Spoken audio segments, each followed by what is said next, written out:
Hi guys, so I just wanted to do a quick video tutorial here of how to change the thumbnail picture for your YouTube video.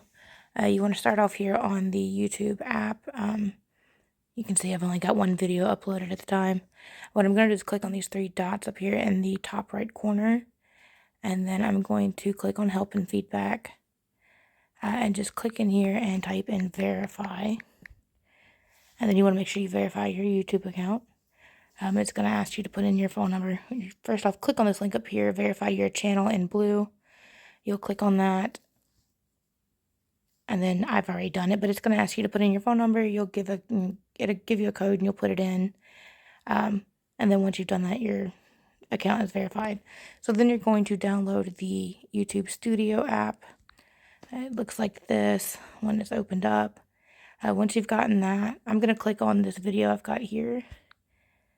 And then once I click on it, there is this button at the top that looks like a pencil within the video itself.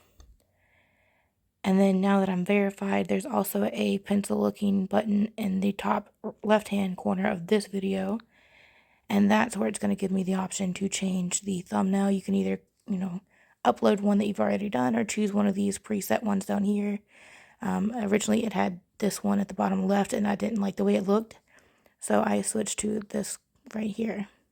And that was pretty much it. Just click done and then save. And now I've got a new thumbnail for that video.